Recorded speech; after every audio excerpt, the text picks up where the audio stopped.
I'm Reverend Phil, and I'm your host for Words of the Prophets. Where are our prophets now?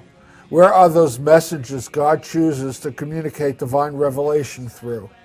In the past, the Creator has sent prophets like Abraham, Siddhartha, Jesus, Muhammad, and many more. Maybe our higher power has switched tactics since we reinterpret God's words as soon as the Creator's prophets leave us. Could it be that Spirit talks to each one of us individually and we haven't learned to listen?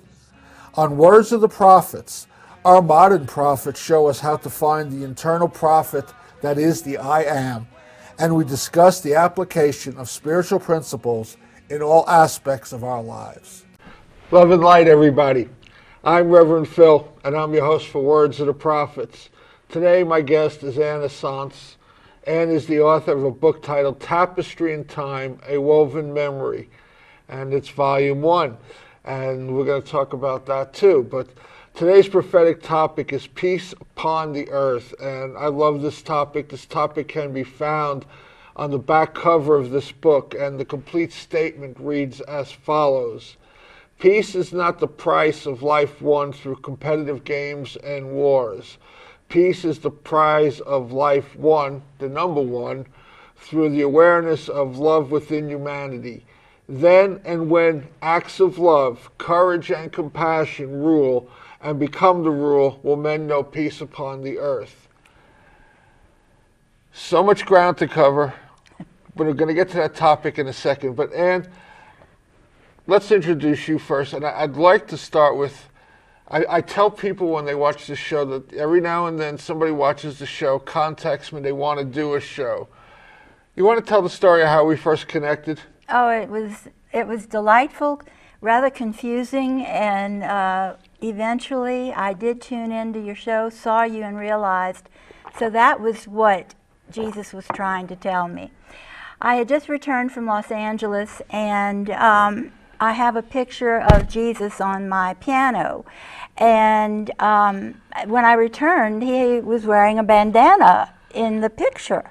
And I said, oh, now wait a minute, there must be a shadow, or I've maybe placed a lamp somewhere else, or why is this? And the bandana kept coming every time I would look at the picture. And so probably within a week or two, I was flipping the channels, and for the first time saw you with your bandana. And I said, could this be a message? And sure enough, after watching your program, I've been a regular viewer for the last couple of years. And now you're a guest. Now I'm a guest. And I mean, I love that story because it, for me, it really speaks to what we speak to here, which is God can do whatever God wants. We have a tendency, I think, as a culture, as a society, to put God in a box. Absolutely. We make God small, and we make ourselves smaller because of that. And if I remember the rest of the story, when you finally connected with me, the bandana disappeared. Absolutely. There's no bandana, and after I saw your show and contacted you, that was it. And the picture is not with the bandana, but the picture is in the book. It's the first picture in the book. So, how do you come about writing, and this is a huge book, and let's talk a little bit about your background, then we'll tell them what this book is really more about. Okay, I was born in South Louisiana, educated in a parochial school, went to college in Louisiana, married, raised 2 daughters. After 31 years, divorced and left and came on out and headed this way. I knew there was a reason. I wasn't quite sure what that reason was, but it has since made itself known to me. I have since gotten a master's degree in counseling psychology and a honorary doctorate in theology, and have been an interfaith minister. Now I'm emeritus status. And all those experiences, Phil, have prepared me, I believe, to have the courage to tell this story. I believe it's a time capsule that I was born with. And as an early experience in my childhood, I was reminded that early on, God provided me with a special note or letter of information in which I now connect that to the writing of the book.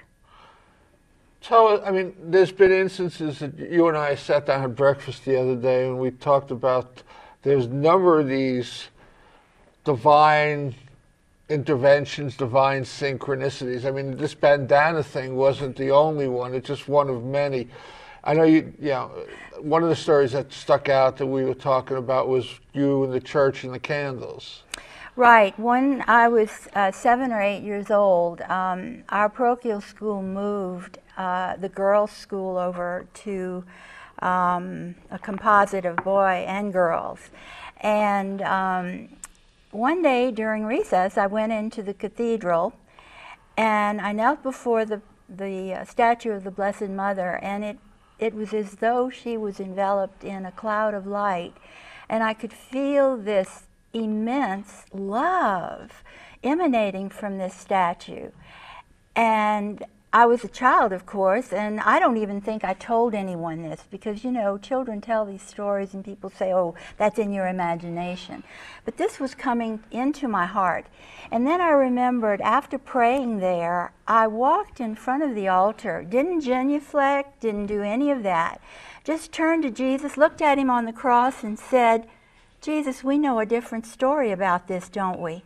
And I'm going to tell it for us. And I walked over to the other side of the altar, and St. Joseph and St. Jude, their statues were there, and I asked them to please help me tell the story. So you've had this story with you for most of your life. I know that. Did you know you had a story, or did you actually have the specific story?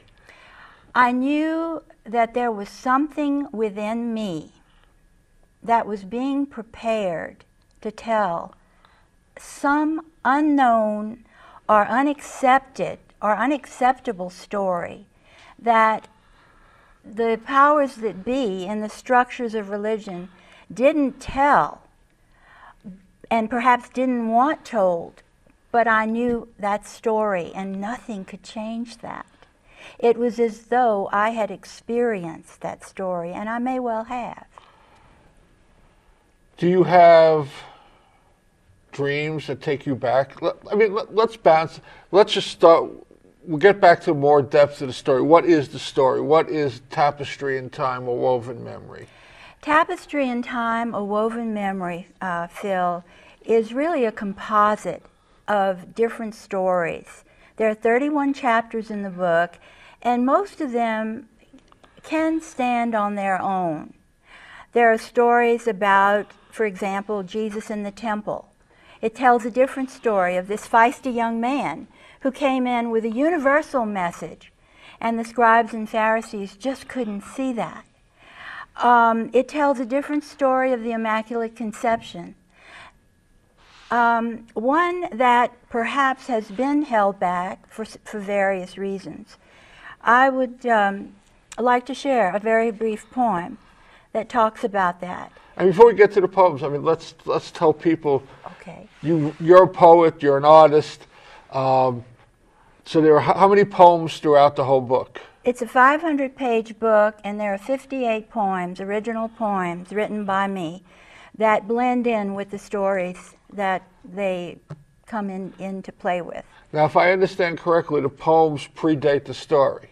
Yes, many of them do, but some of them, like this one on the Immaculate Conception, was actually written while I was writing that chapter. Okay, so I mean, I'm just trying to, and we'll keep exploring the picture, but so I mean, you were being prepared to write this book.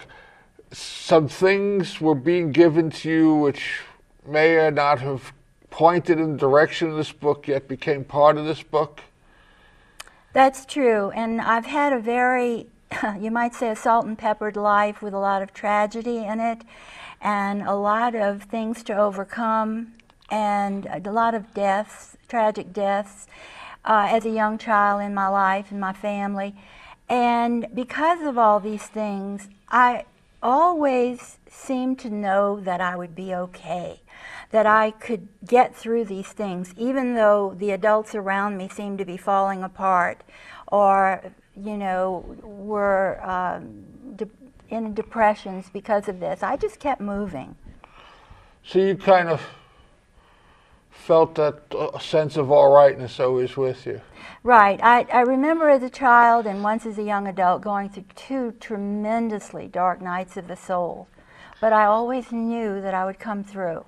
There was always a light there at the end of the tunnel. And I just kept heading toward that light. So, you wanted to read that poem? Well, I would like to share that. And it really speaks of a deeper meaning to the Immaculate Conception. It's called Celestial Criteria. It is not the action or abstinence of the ejaculate that makes conception immaculate, but the divine intention of God and the penetration of its plan into space, time, matter, and beyond for the purpose of its own evolution. And I refer to God in very various ways in this book.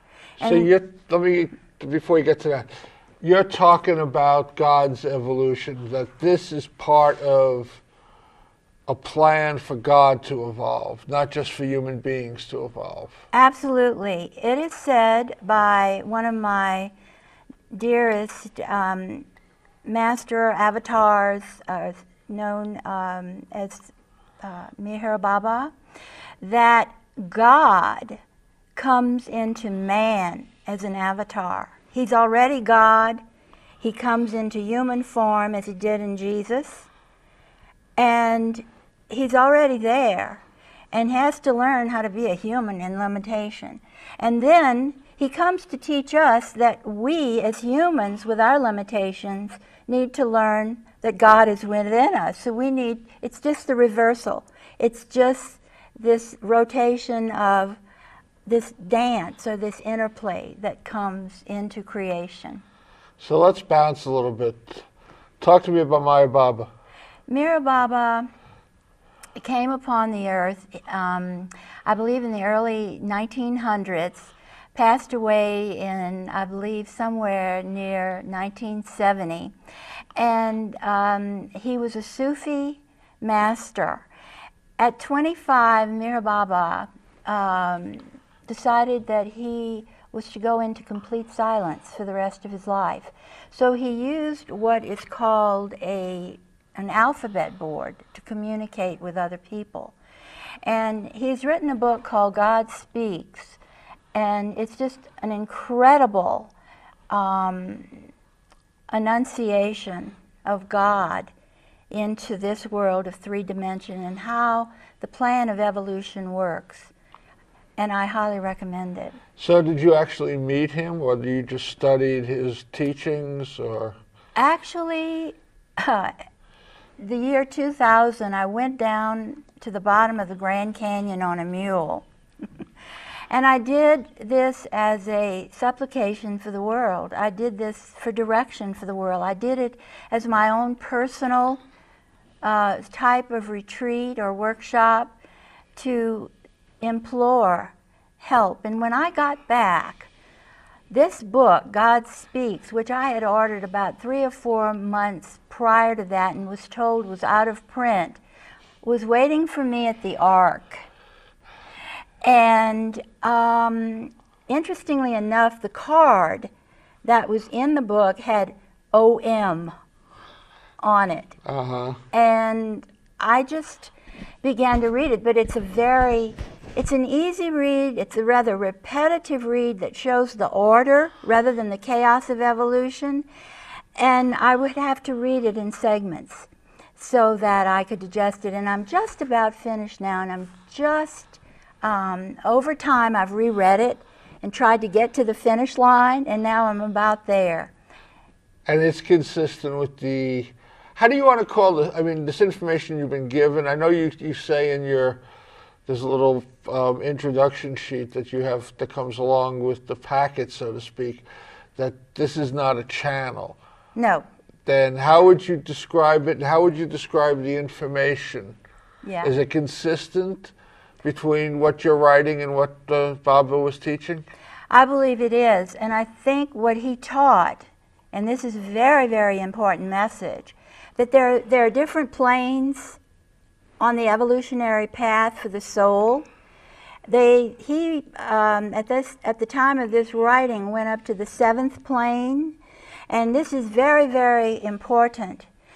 He says that at the 4th plane, between the 4th and the 5th heavens, is where there's a critical point for the human soul, that the human soul can fall off the cliff at that point and go right back down to whence it came and have to come up through the stone, through the steel or the metal, through the reptiles, through the, and on up. It has to come back up. But if it supplicates and prays and does the right thing, which is what the masters and what Jesus taught, then heaven stands with open arms to welcome us and help us up that ladder. We cannot do it alone. There comes a point. I've heard this said so many times, Phil. Oh, I'm a meditator, or I pray, and I just want this, and it manifests. Well, sure. There are a lot of adepts. There are a lot of masters, and even fallen ones, who still do magical things. We don't know all the time where this energy or who this energy is behind these things that manifest. That's why the answer that I've learned is not to push.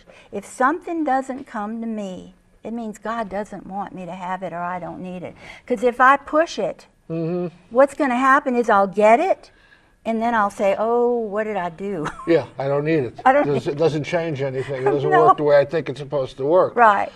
I just want to pop in with one Maya Baba story, because part of the context of every one of my shows is that God is beyond anything we can begin to comprehend, but we need to see those demonstrations. If I remember correctly, it was he not only predicted the date of his passing, but he also said, leave my body out on a slab for 30 days and don't freeze me, just leave me out, and my body will not deteriorate. And they did that, and they watched it, and for 30 days, his body did not deteriorate. It just stayed the way they laid it out the first day. Well, I'm not sure about that story, but I do know that he also said that he wanted to stay out for X amount of days, so that he could provide darshan, which is the blessing, for all those who came to see him. So let's jump around here for a second, Ann. You're writing a book about Jesus. You're talking about Maya Baba. You've done Maharishi, Mahashogi, and TM. How do you distinguish them? How do you see them similar? Do you have any conflicts with any of this? When you reach a point of love within your heart, universal love, you see the unity and the diversity, which are not in conflict. Until you take that monkey mind, so to speak, or that thinking mind, which tends to analyze, criticize, judge everything. And I'm not saying it's not necessary, it is. But when it is connected to the heart, you suddenly realize there's nothing to fear, there's only love, and if you stay in that point of love and bless everything and everyone, including that which you don't want, you send out that love and that light to everyone, and you minus judgment on anything, except discernment that you have to make for your well-being. But you don't project, well, life is this way because of that person, or life is this way because of this. You just say life is. And when you get there, it becomes simple. It's just this thing like coming back from LA, and there you were, or there Jesus was with a bandana on his head in the picture, and I couldn't figure that one out. Yeah, I remember when you called me right after the Thursday night show. It was like a couple of minutes after 9 o'clock. And yeah, I remember the conversation well. So you see all the similarities as opposed to the differences. I see that each one of these masters who has prevailed and worked through his own stuff while he was here, who overcame the world, has a message. And that the true message, and one of the things that, although I didn't hear Mir Baba speak, Mir Baba in the photograph that I have of him speaks volumes and life with his eyes. As long as he's not wearing a bandana. He's not wearing a bandana. But the point is that I see, one of the things that always attracted me so much to Maharishi was that Maharishi never focused on Maharishi. He always focused on the message, on the truth, on the bigger picture. Whereas a lot of, people will call attention to themselves. So, I mean, did you have anybody guiding you, or is this just kind of divine guidance? I mean, you start off a Roman Catholic, and you're into all these other things. I mean, were you just seeing them as natural, connected, or were you struggling with them? No, I wasn't struggling. I was actually being sent into these arenas so that I could grow in my understanding and tolerance, and to have a better handle on the differences and those things that are alike and similar in these areas. And I haven't maintained a structure. When I started to write this book, it was really made very clear to me that I could not put any organized, structured religion or meditating society in an awkward position, and I had to pull back and rely not only on my life experiences, but I had to rely on God to guide me. And I will tell you, when I started writing it, Phil, the colors of the rainbow, particularly pink, particularly a fuchsia pink, just came through my fingers and wrote on the tablet. And I wrote this book, believe it or not. This isn't Ripley's, but believe it or not, I started August the 8th, 2008. I put the pen down on October 10th of that same year at 10 o'clock in the morning. And I cried for a couple hours because I was ill, and I told God that I would sit until this book was finished. And I thought I was going to be there till 10 or 12 at night, and it was 10 in the morning. So you wrote 500 plus pages in a little hair over 2 months. A hair over 2 months, but what I need for you to understand, and the audience listening, is that this is a story that was within me. Now, surely, over the next 3.5 years, it was embellished, it was cut, it was edited. And that's a very interesting process. At times it got to be quite, it was quite devilish. When this was flowing out of you in those 2 months, did you ever have these aha moments? Oh, I recognize that, I recognize that, I remember having that feeling or that understanding? No, actually, while I was writing this book in the 2 months, I knew what I was writing. I already knew it. So it was all there for you, and it was just a matter of, we're going to just put it onto paper now. I had no choice. It was popping out of me. It was flowing out. And there were certain experiences, personal. I had met certain people, and the time had come. And God has a way of poking you in the ribs and saying, come on, Ann, come on, get that book out. And don't care. Don't bother with what someone else thinks. I am behind you. Have the courage. Put it out there. You're not telling people they have to believe this. You're telling people, this is my soul's experience. It's for a reason. It can help you, and there's possibility. I just got a call from a reader Thursday night, left a long message telling me I am embracing Tapestry in Time.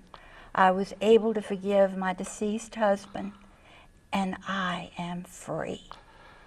We're going to be bouncing back and forth between you and the book, so I'm not going to try to change that. Tapestry in Time, A Woven Memory. You want to talk about the title?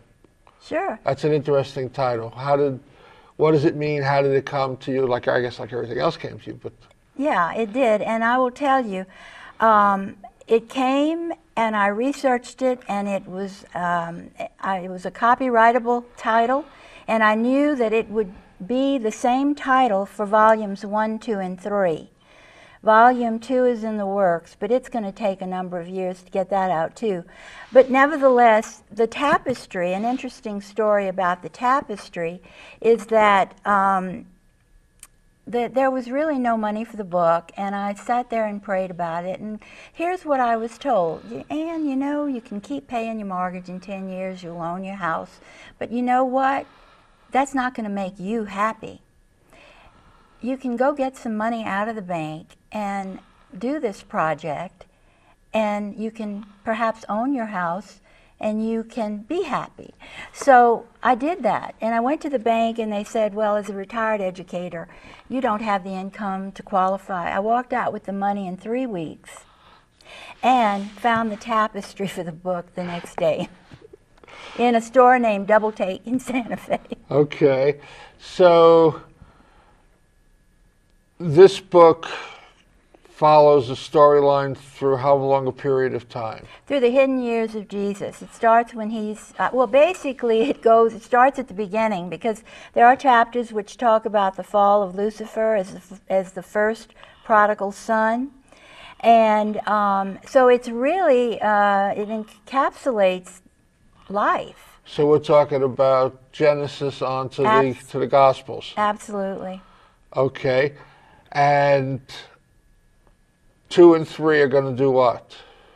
Well, 2 and 3 are going to talk about Jesus' journey to the Orient and his studies, his experiences there. And that is going to require of me more research, because I was not in that picture in India, in China, in Tibet. Explain that. You were not in that picture. My soul was not in that picture. So you have a picture of what's in this book that you're holding on to, that's probably been inspiring you to write this book? Is that what I'm hearing? Right, but Jesus has spoken to my heart, and he will help me through this. And so then the second part of that book is going to talk about Mary Magdalene's journey to Greece and what happened in that relationship before they actually came together when his mission started, when he was 29.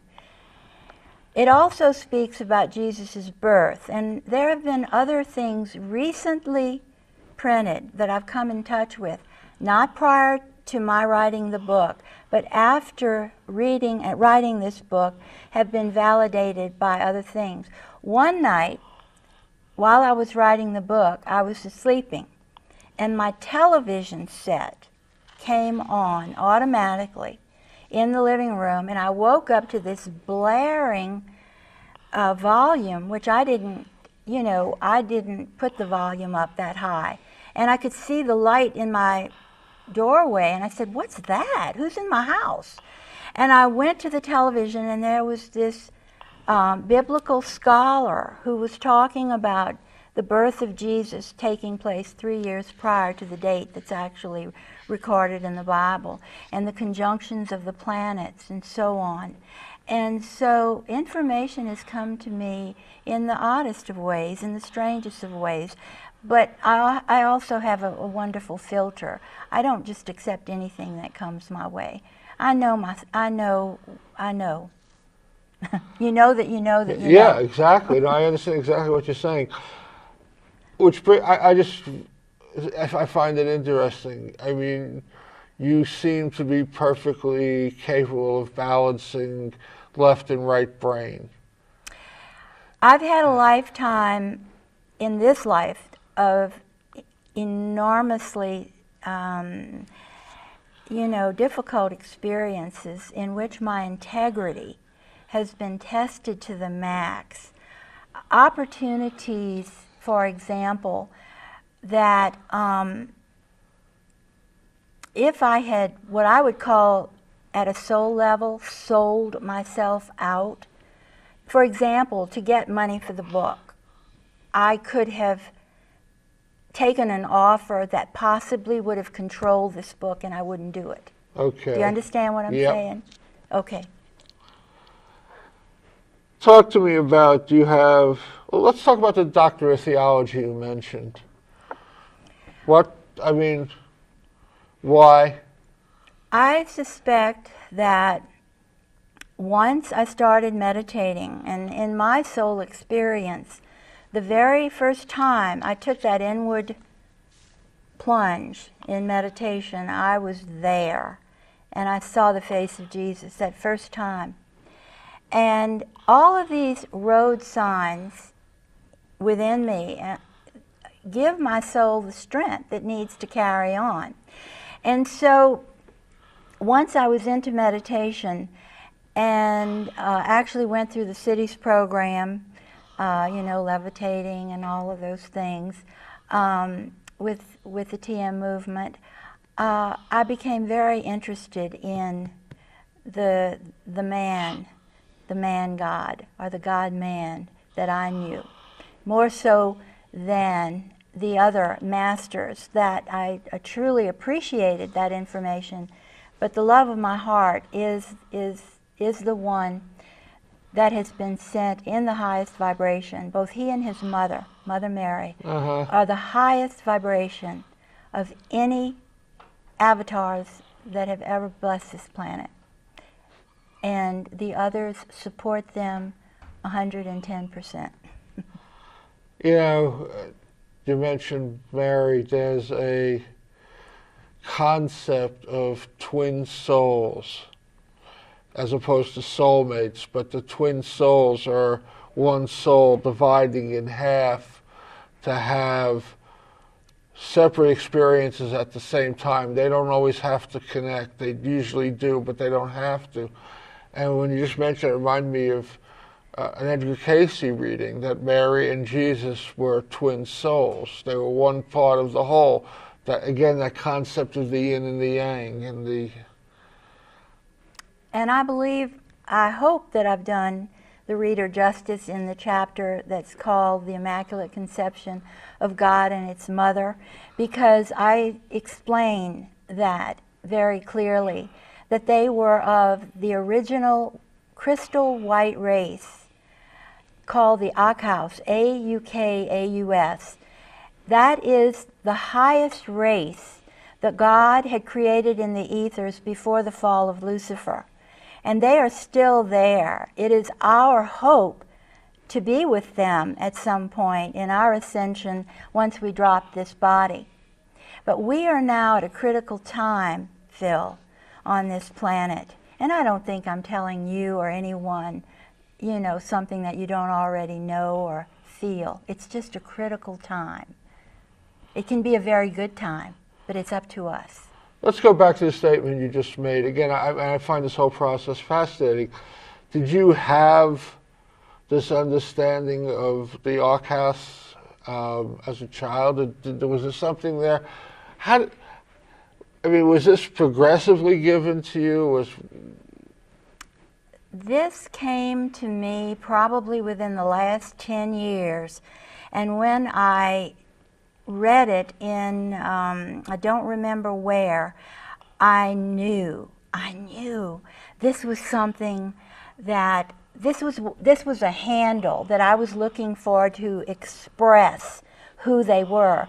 And I've just finished reading Judas by Elaine Pagels and Karen King, and they speak of this high race that God created. And it's the same thing. There's so many parallels in the Gospel of Judas, in the Gospel of Mary Magdalene, all of these things that are just coming to light that were hidden in the caves. Okay. I want to go, again, I find these things kind of fascinating.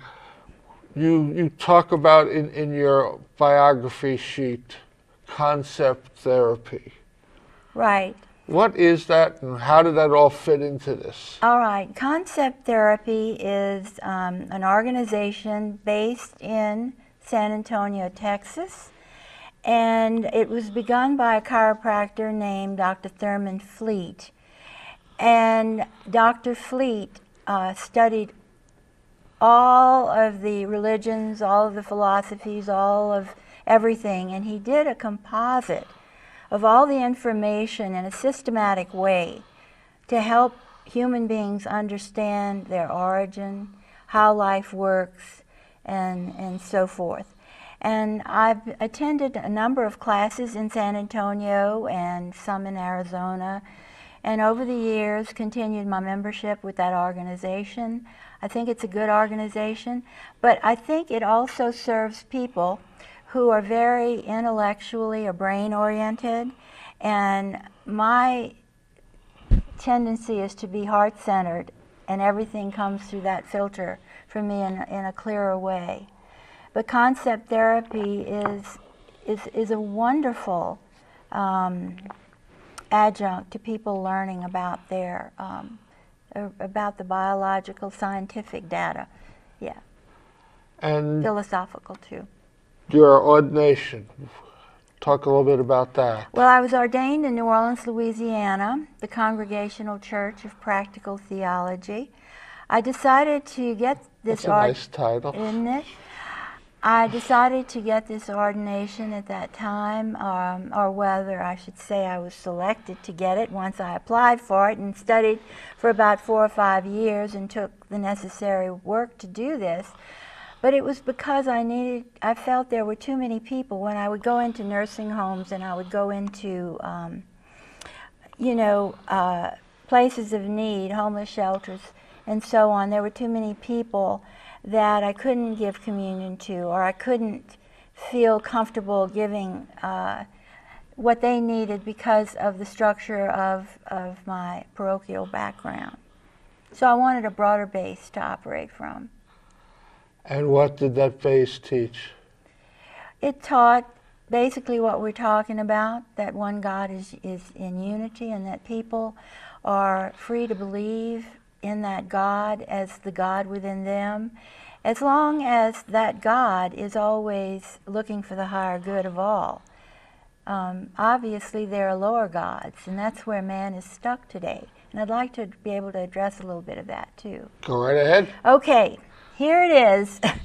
In humanity right now, we are stuck, by and large, as a humanity. We're stuck in the lowest echelons of the evolutionary plane, and because of that, there are traps. The traps are the stone consciousness and the metal consciousness. If you don't believe me, look around. Look at our cities. Look at the buildings. Look at the need for the bigger houses. I'm not saying you can't choose that. I'm just saying think about what you're doing, because eventually these things will fall away. They will crumble. And are they bringing you happiness? Are they bringing us peace in this world? So what the intent of God is that we not get stuck, that they not become that which is an end in itself, but that we climb that ladder up through the fourth plane, get that help from the hierarchies of angels and saints and sages. God has opened the door for us, and that door is even more open now at this time, because there is a critical time in which the cosmic order is coming into a new phase. We think it could be December 21st, 2012, but we don't know the exact date. But when the alignment of the planets takes place, the shift is going to be enormous. I would say it's the coming together of heaven and earth. Now, in that coming together of heaven and earth, it means the new earth is here. Now, what that means possibly is that which is in harmony with the earth will prevail, and that which is not will not. We don't know. That is still a mystery. But God has spoken to my heart, and He's asked me on this program to be very definitive to the people about the need to forgive, to move forward, and not get stuck. Because when this shift takes place, it's like a wave. It's going to be like a tsunami. If you're stuck, it's gonna blow you out of the water.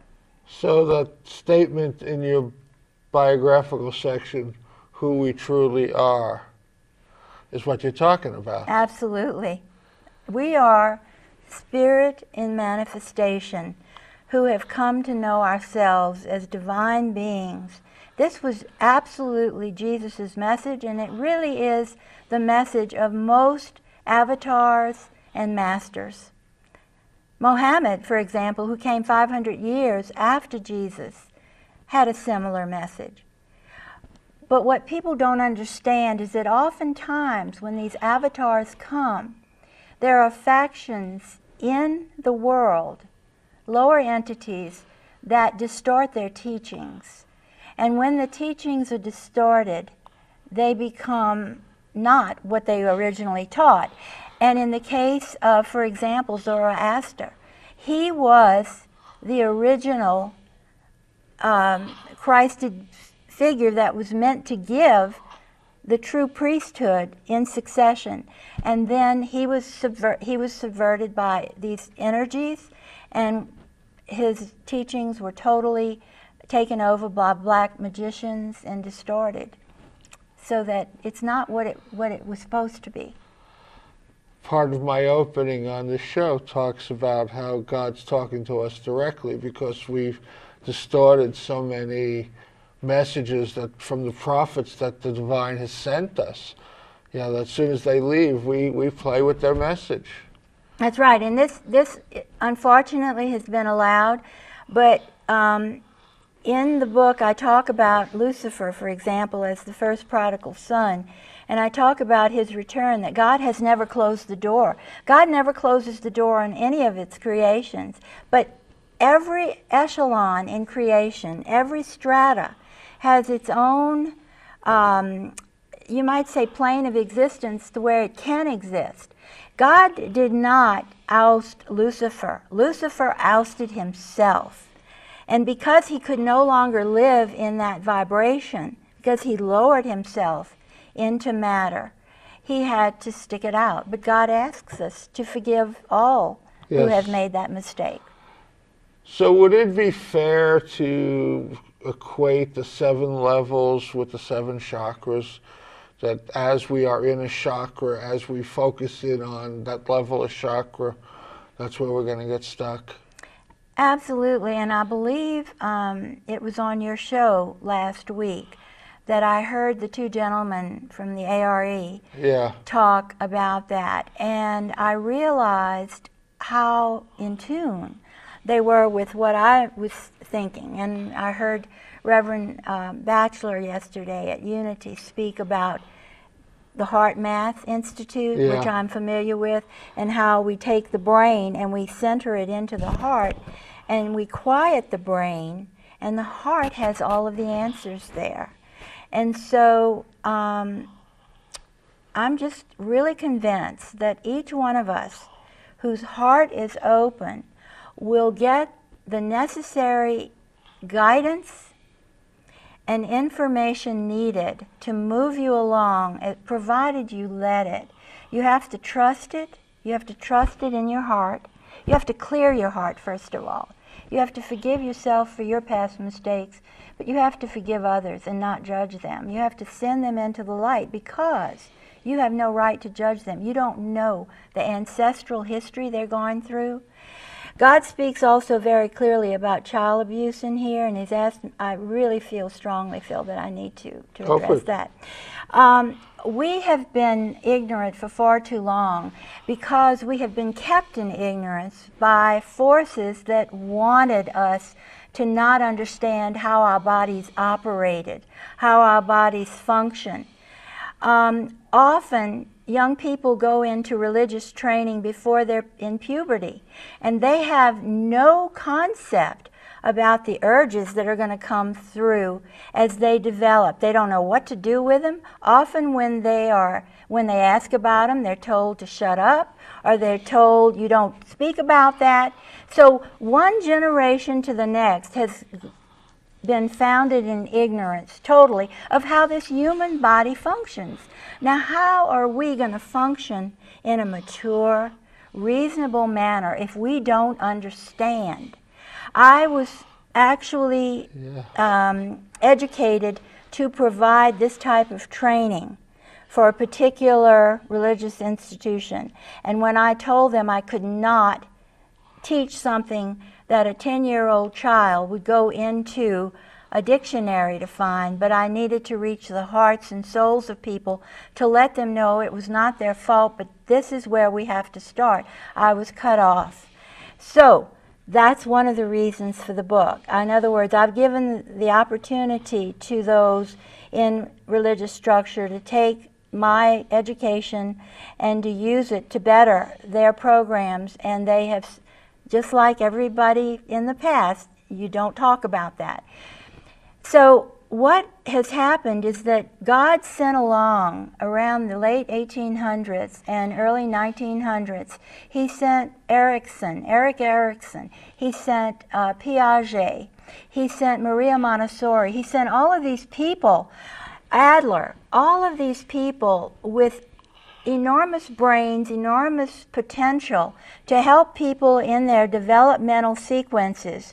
And most of the world has never even heard of them. Maria Montessori's research school and orphanage was located within 2 blocks of the Vatican. God put her there for that purpose, so that she could help the Catholic Church in its development of its novitiate and its seminaries, so that the people in there could not only help themselves and understand and get out before it was too late if that was not what they were about. But she was quieted, and they never used her, and unfortunately many of those children were abused. And God said this is not going to be tolerated. That a humanity that has had time, 2,000 years since the highest vibrations came upon this planet. See, one of the reasons that just about the whole world knows about Jesus is not simply because it's the churches. It's because of the vibration that he's carried. All of the other prophets and avatars support that. He's not against that. They're all brothers and sisters in the one God. But the point is this. We as human beings cannot move forward unless we stop this abuse of our children, because the abuse of our children is self-abuse. Yeah. We're abusing the child in us. And if we don't know how to stop it, call upon God and the angels. I'm telling you, they are willing and ready to give you or any of us the wherewithal to get through this. And I'm speaking to you as a healed survivor of family incest. And I am happy to speak to any group on this subject or anything contained in the book. Beautiful. We're starting to run down on time. I know you have a number of events coming up. You want to book signings? Do you want to let the viewers know where, when? Sure. Well, first of all, I hope that those who watch the show on Thursday will please get on the telephone or email and let their friends know about this show. This Sunday, April the 22nd, the Bishop's Lodge will host a book signing for me from 11 to 2. The book signing will take place somewhere either in the foyer or the bar area. The Bishop's Lodge has a wonderful, wonderful Sunday brunch, champagne brunch, that people can come out. This is not part of the book signing, but I want to let the viewers know that it is available. July 15th, Unity Santa Fe is providing me on a Sunday book signing. They asked me to be there at 9:30 in the morning, and I will be giving a talk from 1 to 2, Unity Santa Fe. And I'm looking forward to doing some more book signings and talks to whomever. They can reach me at, when this post on the screen, tapestryintime@gmail.com, or if they want to know more about the book, they can go to tapestryintimevolume1.com, and they can get a small blurb on the book. The book is available anywhere. You can get it online. You can go to the local bookstores. I've contacted each one of the local bookstores. They said they'd be happy to order it if they didn't have it in stock. but I believe that the last time I went into the Ark, Joni told me she was selling the book. Excellent. Yeah. I got to make a couple of announcements, and we'll come back and put a wrap to this. Okay. Just wanted to let you know that you, the viewers, are part of this whole dynamic. This is public access television. Without the public, we're not here. You know, just like Ann, don't have to have a bandana experience, but Ann saw the show, contacted me, you know. This is the dynamic of public access. We're here in your community, we're about the community, and you know, I've had a number of people on who have seen the show and contacted me. So if there's a show you think that you'd like to do, get a hold of me. My information flashes on the screen. My information will roll at the end on the credits. If there is a subject you'd like for me to address and you don't want to do the show yourself, I'd love to hear from you. You know, Santa Fe is a wonderful resource, and there's infinite access out in this community to all these different topics and different, you know, subtopics, so to speak. So I'd love to hear from you. What would you like to see on this show? Also want to let you know that I am a counselor. I have a state license, but I do my counseling under my ministry because I really believe without a spiritual component, we do not heal. If I leave it up to the same instrument that created the problem, which is my best thinking, I'm not going to solve it. You know, so the Spirit is what heals, as we've been talking about. This is what basically every show I've done here has talked about, is how do we really grow and heal? And it's through the Spirit and the practice and learning how to use it, learning how to do things like forgive, learning how to do things like even higher level than forgiveness is non-judgment, how to detach from things. So if you think that that sounds like it might work for you, contact me. I work on a donation basis, and it's affordable to everybody because it's a donation basis. Want to let you know that next week my guest is going to be Reverend Dr. Richard Murphy. We're going to do a show on the Beatitudes. What does the Beatitudes teach us? I believe, and I can feel you shaking your head, there you go, that the Beatitudes is one of the greatest guidebooks for spiritualization that has ever been handed down. So if you want to find out more, tune in. We'll be here next week. So we've got about 5 minutes left. So many places to go. One of the things your literature, you got something you want to say? I can feel that. Go ahead. Good, yeah, because I want to kick off on the 8 Beatitudes, because what the book really talks about, that Jesus left us, are the 8 Beatitudes. And in the message of the meek shall inherit the earth, well, today, for example, he's telling me the meek don't want to inherit the earth. They can't even get a job. They can't even make the ends meet. So what Jesus says is, but you know, God's ways are not man's ways. Could it be that those who are meek now will inherit the earth in strength, and those who are selfishly using all of their resources for themselves will be the ones on the other end of the spectrum? We don't know what's going to come about. But this part 2 in the book is called Primary Social Concern. And in this book, Jesus is talking to his brothers and trying to kick this subject around. So that's, you know, it's all in here. And I think if people will read the book, they'll feel very supported with their spirituality. They'll be amazed at some of the things. They'll wonder, why haven't we been told that Jesus and Mary Magdalene would marry? And why was this the case? And why have we been, has this been hidden from us? What is so wrong with that? You know, there's nothing wrong with it. It was very right in order for the God seed to be planted among humanity for its prosperity. And one of the things that I ask the reader to be sure to go to is the Bloodline, the movie.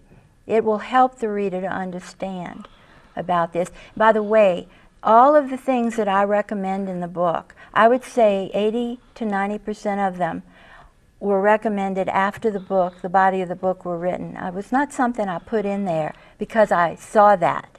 It was something that came to support this. And part of when you, again, in the book you talk about the houses of Benjamin and Judah and how that all relates. And you just talk about the bloodline. There is a marvelous book, I don't know if you've ever read it, Holy Blood, Holy Grail. I've never read it. I've read Margaret Starbird's books. I've read Kathleen McGowan's books, Dan Brown's books.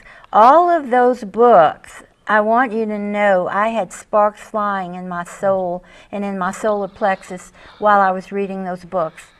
Those books are meant to support us, and if you choose not to believe what you're reading, it may not be the book for you, but sometimes you read something and you say, you know, it's not a brain thing, it's a soul thing, and I can feel this. Hopefully that's how we make all our decisions. That's it. But I want people to read this book, but also, Holy Blood, Holy Grail was the book that, depending on who you believe, Dan Brown plagiarized to write the Da Vinci Code. It's a fascinating book. It talks about that, all the things you're talking about, and goes back to the houses and how they all tied in together. So, you got a parting thought? You got like a 1-minute poem you could leave us with? I would love to. Let's see. God is speaking to Lucifer here. And he has just told Joseph, and by the way, I use the Hebrew names in here, and the index will help the reader on that. To Lucifer, the power of one, if a candle knows not that it is a candle, that it has a wick to flame and burn, a path to light and darkness spurn. If a candle knows not that it is a candle, and its brassy stand collects but dust, and dew mounts wax and drips to rust, then that candle, lonely candle, straight and tall, will never know its greatest gift, to light the path of love. Come home, Lucifer, come home to love. Perfect way to end. Thank you. And I want to tell you all to, get a hold of this book.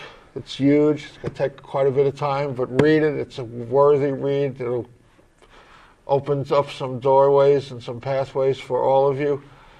So until next week, find that place inside of you where the divine resides and make it work in your life. So till then, love and light. Blessings to you all.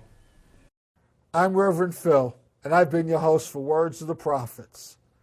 Thank you for tuning in. Please join me again next week, same time, same channel, for more Words of the Prophets.